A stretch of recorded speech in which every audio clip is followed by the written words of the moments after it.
পরিবর্তন করার চেষ্টা করেছে। তার ভিতরে কিভাবে কোন করা যায়, 12টা মাস না করে 13টা কিভাবে করা যায়, 11টা কিভাবে করা যায়, এইভাবে তারা চেষ্টা করেছিল।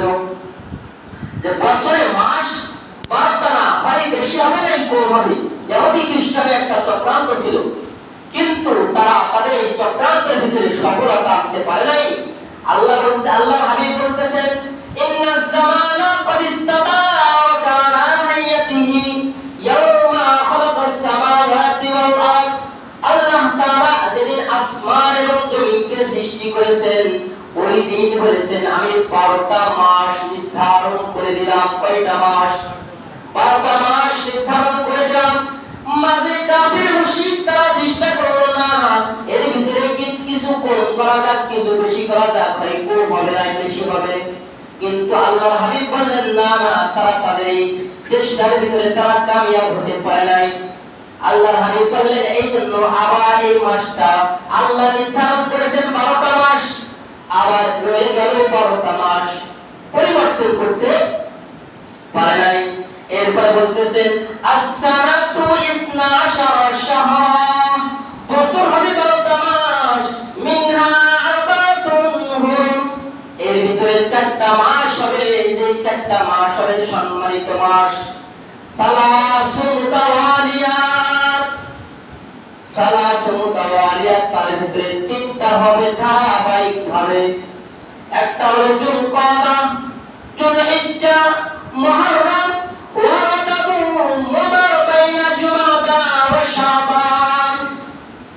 তিনটা মাস হলো লাগাতার যেটা সম্মানিত মাস। একটা হলো জিলকাদ, জিলহজ, আরেকটা হলো মুহররম, তারপরে আরেকটা হলো ধারাবাহিক সারা, সেটা হলো রজব মাস, আল্লাহর কাছে সম্মানিত মাস। এই 4টা মাস হলো কি 12টা মাসের ভিতরে সম্মানিত মাস হলো এই 4টা মাস। এর ভিতর থেকে আবার সবচেয়ে সম্মানিত হলো এই যে আপনার জিলহজ মাস। কোন মাস? জিলহজ মাস হলো আল্লাহর কাছে সবচেয়ে বেশি পছন্দনীয় এবং সম্মানিত মাস। কোন মাস? জিলহজ মাস। দলিল রাসূল কারীম সাল্লাল্লাহু আলাইহি ওয়াসাল্লামের হাদিস, ইবনে মাজাহ, ইবনে মাজাহের ভিতরে আল্লাহর হাবিব সাল্লাল্লাহু আলাইহি ওয়াসাল্লামের riwayat পাওয়া যায়, আলা ইন্নামা হাররামা আলা ইন্নামা আহরামাল আইয়ামি ইয়াউমুকুম হাযা, আলা ইন্না আহরামাল আইয়ামি ইয়াউমুকুম হাযা।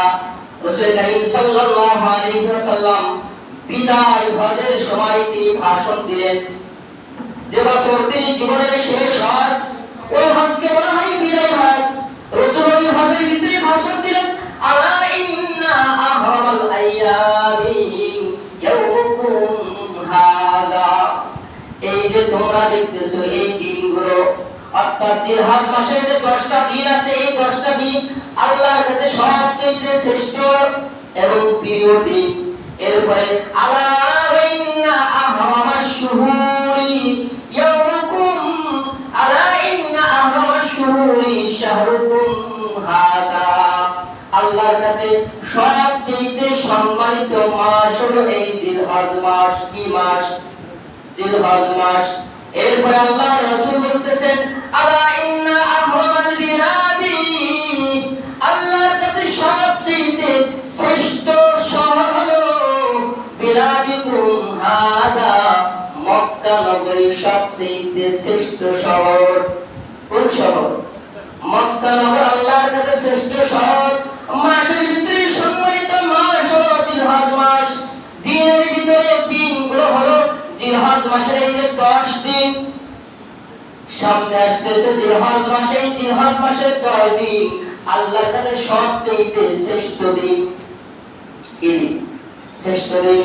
রাসূল কারীম সাল্লাল্লাহু আলাইহি ওয়াসাল্লামের সাহাবী, রাসূল কারীম সাল্লাল্লাহু আলাইহি ওয়াসাল্লামের সাহাবী ইরশাদ করেন, আলা ইন্না আফদালা আইয়ামিদ দুনিয়া, তোমরা জেনে রাখো দুনিয়ার ভিতরে সবচেয়ে শ্রেষ্ঠ দিন হলো ইনদাল্লাহি আযজা ওয়া জাল্লা, আল্লাহর নিকটে আইয়ামুল আশর, আল্লাহর কাছে সবচেয়ে শ্রেষ্ঠ দিন হলো এই হজের মাস পৌঁছবে জিলহজ মাসের প্রথম 10 দিন আল্লাহর কাছে শ্রেষ্ঠ দিন। কোন দিন? জিলহজের প্রথম 10 দিন আল্লাহর কাছে সম্মানিত দিন, শ্রেষ্ঠ দিন। এর ভিতর থেকে এই 10 দিনের ভিতর থেকে আবার কি বলছিলাম কোন দিন শ্রেষ্ঠ? 10ই জিলহজ। কোন জিলহজ? 10ই।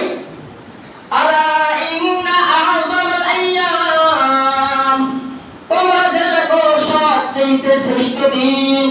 আলা ইন্না আ'যামাল আইয়াম ইনদাল্লাহি আযজা ওয়া জাল্লা, আল্লাহর নিকটে সবচেয়ে শ্রেষ্ঠ দিন হলো ইয়াউমান নাহরি। ইয়াউমান নাহরি কুরবানির দিন। 10ই জিলহজ হলো শ্রেষ্ঠ দিন। কোন দিন?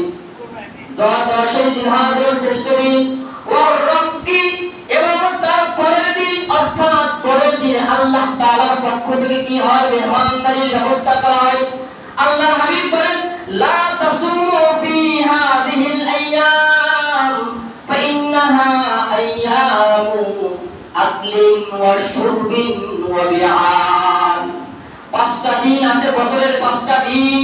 এই 5টা দিন আল্লাহ তাআলার হাবিব বলেন, আল্লাহর হাবিব বলেন এই 5টা দিন রোজা রাখা হারাম। আল্লাহ তাআলা তোমাদেরকে মেহমানদারি করবেন কয়টা দিন? 5টা দিন। রোজা রাখা হারাম। রোজা রাখা ভালো কাজ না খারাপ কাজ? রোজা রাখা ভালো কাজ, তারপরেও তোমরা এই 5টা দিন রোজা রাখতে পারবে না। সেই 5টা দিন হলো 2 ঈদের দিন। কি বললাম? 2 ঈদের দিন আর কুরবানির ঈদের পরের আরো 3 দিন। মোট কুরবানির ঈদের 4 দিন। কয় দিন? কুরবানির ঈদ সহ 4 দিন, আর এদিকে রমজানের ঈদ, এই 5 দিন। আল্লাহর হাবিব বলেন তোমরা এই 5 দিন রোজা রাখবা না, তোমাদেরকে আল্লাহ তাআলা স্বয়ং তোমাদেরকে মেহমানদারি করাবেন। আর রব্বি, তোমাদেরকে মেহমানদারি করবেন। এই জন্য এর পরের দিনটা আল্লাহর কাছে কি শ্রেষ্ঠ। এই জিলহজ মাসে রাসূল কি করতেন? عن عائشة رضي الله تعالى عنها قال عائشة رضي الله تعالى عنها قالت عائشة صديقة رضي الله تعالى عنها থেকে হাদিস খানা বর্ণিত, তিনি বলতেছেন قال رسول الله صلى الله عليه وسلم يصوم 9 من ذي الحجة يصوم 9 من ذي الحجة। রাসূল করিম সাল্লাল্লাহু আলাইহি ওয়াসাল্লাম এই জিলহজ মাসের তিনি লাগাতার 9টা রোজা রাখতেন। কয়টা রোজা রাখতেন? ওয়া সালাসাতা আইয়ামিন মিন কুল্লি শাহরিন, এবং প্রতি মাসে তিনি 3টা করে রোজা রাখতেন। ওয়া ইয়াউমা আশুরা, রাসূল আশুরা রোজা রাখতেন। ওয়াল ইসনাইনি ওয়াল খামিস, এবং প্রতি সপ্তাহে রাসূল সোমবার এবং বৃহস্পতিবার রোজা রাখতেন, যেটাকে বলা হয় আইয়াম না, ওটা তো 12, 13, 14, 15 তারিখ আইয়াম বিশ। আর প্রতি সপ্তাহে রাসূল কয়টা রাখতেন? 2টা। ইয়াউমাল ইসনাইনি ওয়াল খামিস, সোমবার এবং বৃহস্পতিবার রাসূল রোজা রাখতেন। আর এই জিলহজ মাসে রাসূল 9টা করে রোজা রাখতেন। কয়টা রোজা? 9টা রোজা রাখতেন, 9টা। এরপরে তাহলে বোঝা গেল এই জিলহজ মাসের একটা আমল হলো যে যদি কারোর দ্বারা সম্ভব হয় তাহলে ওই চাঁদ উঠার থেকেই শুরু করে একেবারে ওই কুরবানির ঈদের আগ পর্যন্ত কি রাখবেন? রোজা রাখবেন। এই মাসের কাজ, কিন্তু এই মাসের কাজ। আরেকটা হলো আরাফার দিনে রোজা রাখা। কি দিনে? আরাফার দিনে। এটা নিয়ে কিন্তু বাংলাদেশে ভালো একটা তোড়জোড় চলে। কিছুদিন পরে দেখবেন সোশ্যাল মিডিয়ায় শুরু হয়ে গেছে আরাফার দিন। মূলত আরাফার দিন এটা একটা পারিভাষিক শব্দ। কি শব্দ? আচ্ছা, ইয়াউমুল জুমআহ কি বললাম? ইয়াউমুল জুমআহ মানে কি? জুমার দিন না? তা জুমআ মানে কি? একত্রিত হওয়ার দিন। কিসের দিন? বলেন না, কিসের দিন? একত্রিত হওয়ার দিনকে বলা হয় কি? জুমার দিন। সঠিক কথা। তা একত্রিত হওয়ার দিন যদি জুমার দিন হয় তাহলে মাঝে মাঝে দেখবেন যে বিভিন্ন জায়গায় মাহফিল হয়, সেখানে একত্রিত হয় কিনা? তো সমস্ত দুনিয়ার সমস্ত মাহফিল যখনই হবে তখন দিনকে বলা হয় জুমার দিন। জুমা মানে তো একত্রিত হওয়ার দিন। জুমা মানে কি বললাম? জুমা মানে একত্রিত হওয়ার দিন। তাহলে যখন মাহফিল হয় তখন হাজার হাজার মানুষ তো এক জায়গায় হয়, তাহলে ওইটাকে কি বলবো? জুমার দিন বলবো না? রবিবার মনে করেন আগামীকাল আপনার গোয়ালন্দ মোড়ে একটা মাহফিল আছে, সেখানে অনেক মানুষ জমা হবে, তাহলে আগামীকাল আজকে যেমন জুমার দিন আমরা একত্রিত হয়েছি, এটাও জুমার দিন, আগামীকালকেও জুমার দিন। কথা বলেন? আর তাহলে এটা মূলত একটা পরিভাষায় রূপান্তরিত হয়ে গেছে যে জুমার দিন মানে মানুষ জমায়েত হওয়ার দিন, কিন্তু এটা মূলত এই শুক্রবারের সাথে খাস। কি বললাম? ঠিক তদ্রুপ ভাবে আরাফা, কি বললাম? আরাফা, আরাফা শব্দ এটা হলো 9 জিলহজের সাথে সম্পর্ক। কত জিলহজ? 9 জিলহজ। কয় জিলহজ? 9 জিলহজ। এখন এই 9 জিলহজের দিন রোজা রাখার আলাদা একটু যেহেতু ফজিলত আছে, এই জন্য আমাদের দেশে এই নিয়ে অনেক মানে একেবারে ঝামেলা শুরু হয়ে থাকে প্রতি বছর। তো আরাফার দিন বলতে আমরা কি বুঝলাম? 9 জিলহজ। কথা বলেন না? 9 ইবনে বাস, মুনকির, সমস্ত ওলামায়ে বড় বড় ওলামায়ে কেরাম যারা সৌদি আরব আছেন তাদের কাছেও একই কথা। 9 আরাফার দিন বলতে 9 জিলহজ বোঝায়। কি বোঝায়? আরাফার দিন বলতে কি বোঝায়? আরাফার দিন বলতে 9 জিলহজ বোঝায়। তাহলে বলেন আমাদের দেশে যেদিন 9 জিলহজ, সেদিন আমাদের কি কিসের দিন? সেদিন আমাদের আরাফার দিন কিনা? কারণ আরাফার দিন মানে কি বললাম? 9 জিলহজকে কি বলা হয়? আরাফার দিন। কি বলা হয়? শুক্রবারকে কি বলা হয়? জুমার দিন। কি বলা হয়? শুক্রবারকে বলা হয় জুমার দিন। তো ঠিক তদ্রুপ ভাবে 9 জিলহজকে, এই জিলহজের দিনকে কি বলা হয়? আরাফার দিন। কিসের দিন? কথা বলেন না? 9 জিলহজের দিনটা হলো আরাফার দিন। তাহলে বাংলাদেশে যেদিন 9 জিলহজ, ওটা হলো আমাদের জন্য আরাফার দিন। আর সৌদি যেদিন 9 জিলহজ, ওটা হলো সৌদি আরবের জন্য আরাফার দিন। কথাটি বোঝা আসছে? তাহলে সৌদি আমাদের আজকে যদি উদাহরণ, আজকে কত তারিখ?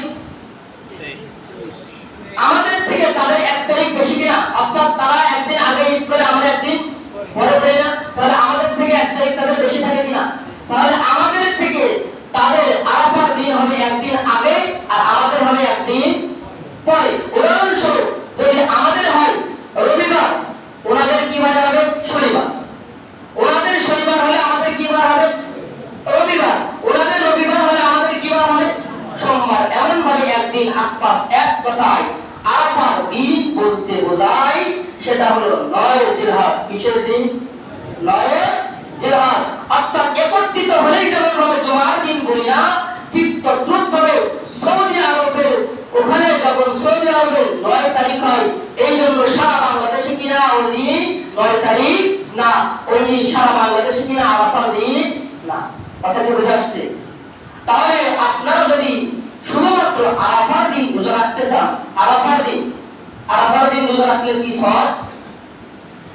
সিয়ামু আরাফা।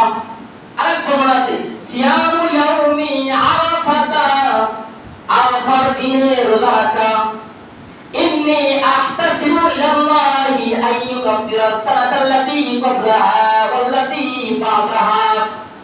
যদি কোনো ব্যক্তি আরাফার দিন অর্থাৎ 9 জিলহজের দিন যদি কোনো ব্যক্তি রোজা রাখে, এই মাসের সামনে আসতেছে 9 জিলহজে যদি কোনো ব্যক্তি রোজা রাখে, আল্লাহর হাবিব বলতেছেন ওই ব্যক্তির জীবনের পূর্বের 1 বছরের গুনাহকে maaf করে দিবেন এবং সামনে অগ্রিম 1 বছরের গুনাহ খাতাকে আল্লাহ maaf করে দিবেন। তাহলে আরাফার রোজা রাখলে কত দিনের গুনাহ maaf হয়? 2 বছর। কয় বছর? সানাতাল্লাতী ক্বাবলাহা আও বা'দাহা।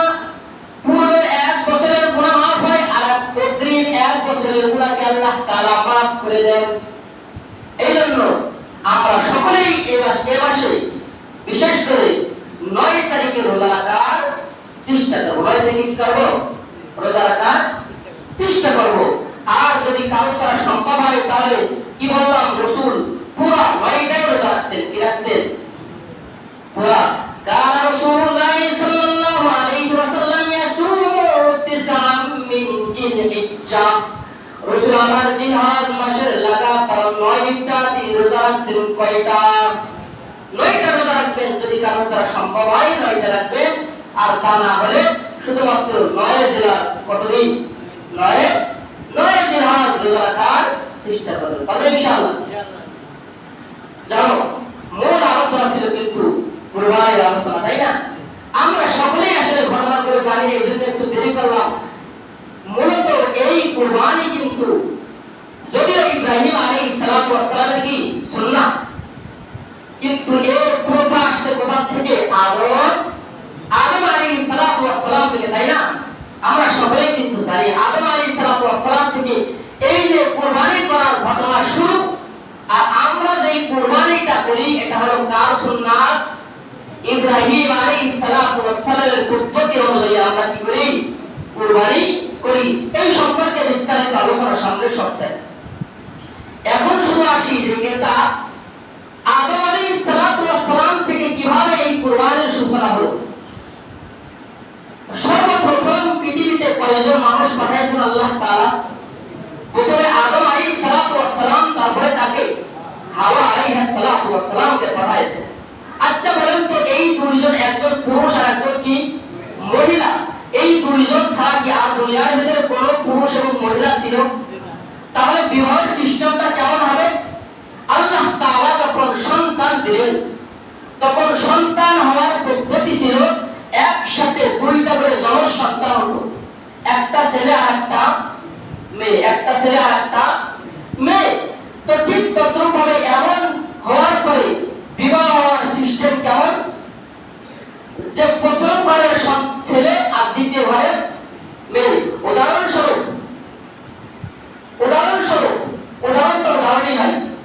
2024 সালে দুইটা সন্তান হয়েছে, একটা ছেলে আর একটা মেয়ে। 2025 সালে একটা ছেলে আর একটা মেয়ে। এখন বলেন 2024 সালের ছেলে আর 2025 সালের মেয়ে, আর 2025 সালের ছেলে 2024 সালের মেয়ে। কথা কি বোঝা যাচ্ছে? উল্টা করে। তো এভাবে বিবাহের প্রথা ছিল। তো আমরা সকলে জানি হাবিল এবং কাবিল। হাবিল এর সাথে যে মেয়েটা হয়েছে একটু দেখতে একটু অসৌন্দর্য, একটু কম সৌন্দর্য, আর কাবিলের সাথে যেটা হয়েছে সেটা হলো একটু সৌন্দর্য বেশি। তাহলে একটা হলো হাবিলের সাথে এক বোন, আর একটা তার সাথে কাবিলের সাথে এক বোন। তাহলে আমাদের পূর্বের কথা অনুযায়ী হাবিলের বোনকে বিবাহ করবে কাবিল, কাবিলের বোনকে বিবাহ করবে হাবিল। তো কাবিলের সাথে যে বোনটা, ওই বোনটা বেশি কি সৌন্দর্য, কাবিলের সাথে যে বোনটা বেশি, ওটা বেশি সৌন্দর্য। আর হাবিলের সাথে যেটা, ওটা একটু কম সুন্দর। তো এখন হাবিল আর কাবিলের ভিতরে একজন আরেকজনের বোনকে বিবাহ করবে, কিন্তু কাবিল বলতেছেন না, আমার সাথে যে বোনটা আসছে ওই বোনকে আমি বিবাহ করব। এটা কি বৈধ আছে? আমার সাথে যে বোনটা আসছে ওই বোনকে বিবাহ করব আমি, আর তোমার সাথে যেটা আছে তুমি করো। এটা তো আল্লাহ তাআলার প্রথা না। তো এক পর্যায়ে যখন আদম আলাইহিস সালাতু ওয়াস সালাম তাদেরকে বললেন, তোমরা দুই ভাই কুরবানি করো, যার কুরবানিটা আল্লাহর কাছে কবুল হবে তাকেই এই সুন্দরী মেয়ের সাথে বিবাহ দেওয়া হবে। তো আমরা এখন গরু জবাই করি, ছাগল জবাই করি, আর পূর্বের জামানার কুরবানির পদ্ধতি ছিল আপনি আপনার যে কোনো জিনিস যেটা আছে ওটাকে পাহাড়ের উপরে রেখে আসবেন, আগুন দিয়ে ওটাকে জ্বালাই দিয়ে শেষ করে দিবেন। যদি আগুন দিয়ে জ্বলে যায় তাহলে ভাববেন আপনার কুরবানি আল্লাহর কাছে কবুল হয়ে গেছে। আর যদি ওই যেটা আপনি পাহাড়ের উপরে রাখছেন ওটা যদি জ্বলে না যায়, আসমান থেকে আগুন এসে যদি জ্বালাই না যায়, ভাববেন আপনার ওই কুরবানি কবুল হয়নি। তো হাবিল আর কাবিল দুই ভাই এমন ভাবে যখন পাহাড়ের উপরে রাখছে, রাখার পরে এদিকে আদম আলাইহিস সালাতু ওয়াস সালাম কিন্তু হজের উদ্দেশ্যে চলে গেছেন, এদিকে দুই ভাই যখন এই যে পাহাড়ের উপরে রাখছেন, তো দেখা গেল হাবিলের ওই যে কুরবানিটা আসমান থেকে এসে জ্বালাই দিয়েছে। তাহলে কার কুরবানি কবুল হয়ে গেল? কার কুরবানি? হাবিল। কার কুরবানি? হাবিলেরটা কবুল হয়ে গেল। কাবিলেরটা কি কবুল হয়েছে? কাবিলেরটা আসমান থেকে আগুন এসে জ্বালাই নাই, কাবিলেরটা কি কবুল হয় নাই। এক পর্যায়ে এই কাবিল সে কি করলো, তার ভাইকে হত্যা করার জন্য সে একেবারে উত্তেজিত হয়ে পড়লো। কি করলো? উত্তেজিত বানাই বলছে, ঘটনা মনে হয় তাই না? ঘটনাটা একটু মনে হয় বানানো বানানো লাগছে তাই না? সূরা মায়দা 27 নম্বর আয়াত। কত নম্বর আয়াত? আল্লাহ বলতেছেন ওয়াতলু আলাইহিম নাবা আবনাই আদম বিল হক ইয ক্বাররাবা কুরবানান ফাতুকবিলা মিন আহাদিহিমা ওয়া লাম ইউতাকাব্বাল মিনাল আখার। আল্লাহ তাআলা নবী মুহাম্মদ রাসূলুল্লাহকে বললেন ওয়াতলু আলাইহিম নাবা আবনাই আদম বিল হক, আপনি আপনার উম্মতের সামনে হাবিল এবং কাবিলের কাহিনীটা বর্ণনা করেন। ওয়াতলু আলাইহিম নাবা আবনাই আদম বিল হক ইয ক্বাররাবা কুরবানান ফাতুকবিলা মিন আহাদিহিমা ওয়া লাম ইউতাকাব্বাল মিনাল আখার। দুই ভাই যখন কুরবানি করার জন্য যখন পাহাড়ের উপরে জিনিসটা রেখে আসলো, এক ভাইয়ের কুরবানি কবুল হলো, ওয়ালাম ইতাকাব্বাল মিনাল আখার, আরেক ভাইয়ের কুরবানি কবুল হলো না। তার কুরবানি কাবিলের কুরবানি মনে আছে তো? তার কুরবানি কাবিলের কুরবানি কবুল হলো না। এরপরে কাবিল বলতেছে আব্বা তো বলে গেছে যার কুরবানি কবুল হবে তার সাথে সুন্দরী ওই মেয়েটা বিবাহ দিবে। আব্বা আসলে তো যখন জানবে হাবিলের কুরবানি কবুল হয়ে গেছে, তাহলে হাবিলের সাথে আমার বোনকে বিবাহ দিয়ে দিবে। আব্বা আসার আগেই আমি তাকে সাইজ করে ফেলি। এরপরে কাবিল বলতেছেন ক্বালা লা আকতুলান্নাক, আমি তোমাকে হত্যা করব। ক্বালা লা আকতুলান্নাক। হাবিল বলতেছেন ক্বালা ইন্নামা ইয়াতাকাব্বালুল্লাহু মিনাল মুত্তাকিন। ও ভাই আমার কি দোষ? ইন্নামা ইয়াতাকাব্বালুল্লাহু মিনাল মুত্তাকিন, আল্লাহ তাআলা তো মুত্তাকিন যারা, আল্লাহকে যারা ভয় করে আল্লাহ তো তাদের কুরবানি তো কবুল করে নেন। আমার কি দোষ? ইন্নামা ইয়াতাকাব্বালুল্লাহু মিনাল মুত্তাকিন। হাবিল বলতেছে ও ভাই তুমি তো আমাকে মারার জন্য চেষ্টা করতেছো। লাইম বাসাত্তা ইলাইয়া ইয়াদাকা লিতাকতুলানি মা আনা বিবাসিতিন ইয়াদিয়া ইলাইকা লিআকতুলাক। ও ভাই তুমি যদি আমাকে হত্যা করার চেষ্টা করো, লাইম বাসাত্তা ইলাইয়া ইয়াদাকা লিতাকতুলানি, যদি তুমি চাও যে আমাকে হত্যা করবা, তোমার হত্যা করার জন্য তোমার হাতকে যদি আগায় দাও, লাইম বাসাত্তা ইলাইয়া ইয়াদাকা লিতাকতুলানি মা আনা বিবাসিতিন ইয়াদিয়া ইলাইকা লিআকতুলাক। ভাই তুমি আমাকে হত্যা করতে চাইলেও আমি তোমাকে হত্যা করার জন্য আমার হাতকে সম্প্রসারিত করব না। এক কথায় তুমি আমাকে মারতে আসলেও আমি তোমাকে মারার জন্য যাব না। শর্টকাট তর্জমা বুঝাস? তুমি যদি আমাকে মারতে চাও তাহলে আমি তোমাকে মারব না। কথা কি বুঝাস? এরপরে বলতেছেন নাইম বাসাত্তা ইলাইয়া ইয়াদাকা লিতাকতুলানি মা আনা বিবাসিতিন ইয়াদিয়া ইলাইকা লিআকতুলাক ইন্নী আখাফুল্লাহ রাব্বাল আলামিন। কারণ কি জানো আমি তোমাকে কেন প্রতিশোধ দেব না? কারণ আমি ওই পরওয়ারদিগার আসমান ওয়ালাকে ভয় করি। কাকে ভয় করি? আল্লাহকে ভয় করি। আর আমিও চাই তুমি আমাকে মারবা তো মারো। ইন্নী উরিদু আন তাবুআ বিইসমি ওয়া ইসমিকা ফাতাকুনা মিন আসহাবিন নার। আমিও চাই তুমি আমাকে মারো, কোনো আপত্তি নাই। ইন্নী উরিদু আন তাবুআ বিইসমি, আমার অপরাধ ওয়া ইসমিকা তোমার অপরাধ সব তোমার উপরে জমা হবে। আমাকে মারলে আমার যে গুনাহ সব গুনাহ তোমার উপরে চলে যাবে। হ্যাঁ, ইসমি ওয়া ইসমিকা, আমার গুনাহ এবং তোমার গুনাহ সব তোমার কাছে জমা হবে। তারপরে কি হবে? ফাতাকুনা মিন আসহাবিন নার।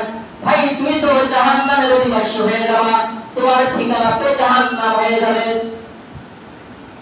তোমার ঠিকানা কোথায় হয়ে যাবে? তোমার ঠিকানা তো জাহান্নাম হয়ে যাবে। এই কথা যখন বলতেছে, এই কথা বলার পরে যতই সান্ত্বনামূলক কথা বলে আর কাবিল দিকতে ক্ষিপ্ত হয়ে যায়। এ যতই ভালো কথা বলে আর ততই কি হয়ে যায়? ক্ষিপ্ত হয়ে যায়। ফাতাওয়াত লাহু নাফসুহু কতলা আখিহি, ফাতাওয়াত লাহু নাফসুহু কতলা আখিহি। এই কথা আমার হেদায়েতের রস করো না। এই কথা যখনই বলো তখন কি হয়ে গেল, আরো উত্তেজিত হয়ে গেল। ফাতাওয়াআত লাহু নাফসুহু কাতলা আখিহি ফাকাতালাহু, এক পর্যায়ে হাবিলকে হত্যা করে ফেলল। ফাকাতালাহু ফাআসবাহা মিনাল খাসিরিন, পরে কাবিল ক্ষতিগ্রস্তদের অন্তর্ভুক্ত হয়ে গেল, জাহান্নামী হয়ে গেল। মেরে ফেলল না, মারার পরে এরপরে লাশটা কি করবে? কি করবে? ভাইয়ের লাশ, বাবা ফিরে আসবে, কি করবে? আসার আগে যদি কাটতে পারে তাহলে তো বলা যাবে যে সে কোথায় গেছে জানি না। হয় না অনেক সময়, আমাদের দেশে অনেক সময় হয় মারার পরে এই বাথরুমের ট্যাঙ্কিতে বিভিন্ন নদীতে ভাষায় দিয়ে বলে কোথায় গেছে, যেন হারাই গেছে, খুঁজে পাওয়া যায় না। আবার নিজেও মাইকিং করে, নিজে ফোন করে নিজে বেড়ে আবার কি করে, নিজেই মাইকিং করে যাতে মানুষ না বুঝতে পারে। কিন্তু কাবিলের মাথায় এটা আর নেই যে একজন মানুষ মারা গেলে কি করতে হয়, মানুষ মারা গেলে কি করতে হয়, এটা কাবিলের মাথায় নেই। তো আল্লাহ তাআলা কি করলেন, একটা কাক পাঠালেন। কাক কাক কাক কাক কাক তোমার বিভিন্ন গরু ছাগল মারা গেলে কাক কাক করে না, কাক, এই কাক পাঠালেন। গল্প মানাই বলতেছে না, আল্লাহ বলতেছেন ফাবাআতাল্লাহু গুরাবা, গুরাব মানে কাক। ফাবাআতাল্লাহু গুরাবান ইয়াবআতু ফিল আরদি লিইউরিয়াহু কাইফা ইওয়ারি সাওআতা আখি। আল্লাহ তাআলা একটা কাক পাঠিয়ে দিলেন। কাক পাঠানোর পরে আল্লাহ তাআলা জানিয়ে দিলেন যে নিজের মরা ভাইয়ের শরীরকে কিভাবে তুমি আবৃত করবে দেখে নাও। একটা কাক আরেকটা কাককে আল্লাহ মারছেন। ওই কাক, একটা কাক আরেকটা কাককে দাফন করার জন্য মাটির নিচে গাড়ার জন্য পা দিয়ে এভাবে খুঁজতেছে, পা দিয়ে খুঁজতেছে। পা দিয়ে খোঁজার পরে ওই কাকটা, একটা কাক আরেকটা কাককে কি করবে, দাফন করবে, মাটি দিবে। তারপর আল্লাহ তাআলা বললেন ফাবাআতাল্লাহু গুরাবান ইয়াবআতু ফিল আরদি লিইউরিয়াহু কাইফা ইওয়ারি সাওআতা আখি। আমি একটা কাক পাঠালাম, ওই একটা কাক আরেকটা মরা কাককে মাটির নিচে গাড়বে। লিইউরিয়াহু, যেন ওই কাবিল দেখে কাইফা ইওয়ারি সাওআতা আখি, একজন মরা ভাইকে তার দেহটা কিভাবে গঠন করতে হয়। এরপরে কাবিল বলতেছেন হায় আফসোস, কি হলো, কি হলো যে আমি এই কাক থেকেও কি নিকৃষ্ট হয়ে গেলাম। আজাজতু আন নাকুনা মিথলা হাদাল গুরাব, হায় হায় কি হলো, আমি এই কাক থেকেও কি খারাপ হয়ে গেলাম। একটা কাক মারা গেলে আরেকটা কাক জানে যে কিভাবে এই মরা দেহটা পুঁতে রাখতে হয়, কিন্তু আমি মানুষ হয়েও কি জানতে পারলাম না। ফাসবাহা মিনান নাদিমিন, অত্যন্ত অনুতপ্ত করতে লাগলো, ভাই কি করলাম, কি করলাম, কি করলাম, এভাবে অনুতপ্ত করা শুরু করে দিল। তাহলে মূলত এই কুরবানি এটা কোথা থেকে শুরু, বলেন কোথা থেকে শুরু? আদম আলাইহিস সালাতু ওয়াস সালামের সন্তান হাবিল এবং কাবিল থেকে এই কুরবানির সূচনা শুরু। কিন্তু আমরা যেই পদ্ধতিতে কুরবানি করি সেটা হলো ইব্রাহিম আলাইহিস সালাতু ওয়াস সালামের পদ্ধতি অনুযায়ী, সময় নেই। এইজন্য আজকের আলোচনা এখানেই ক্ষান্ত করলাম। আল্লাহ পাক রব্বুল আলামিন আমাদের সকলকে যা যে একটা কথা শুনলাম আমলযোগ্য হয়ে থাকলে আমাদেরকে আমল করার তৌফিক দান করুন। আর সকলে একটু দ্রুত আসার চেষ্টা করবেন। আমি আশাবাদী যদি একটু আগে আগে আসার চেষ্টা করেন তাহলে কিছু খোরাক হলেও পাবেন ইনশাআল্লাহ। আসবেন তো ইনশাআল্লাহ? হ্যাঁ ইনশাআল্লাহ, একটু ব্যস্ত আসার চেষ্টা করবেন। কাজ যতদিন আপনি শ্বাস থাকবে আপনার কাজ আপনার থেকে ঘোরাবে না। আপনি যেদিন দেখবেন শ্বাস হারায় ফেলবেন ওই দিন দেখবেন আপনার সময় আর শেষ হবে না। কথা কি বোঝা আসছে? এই জন্য নিজের জন্য কিছু খোরাক দেওয়ার চেষ্টা করবেন। আল্লাহ পাক রব্বুল আলামিন আমাদের সকলকে বোঝার তৌফিক দান করুন। তারা সুন্নাত পড়তে সুন্নাত পড়েন।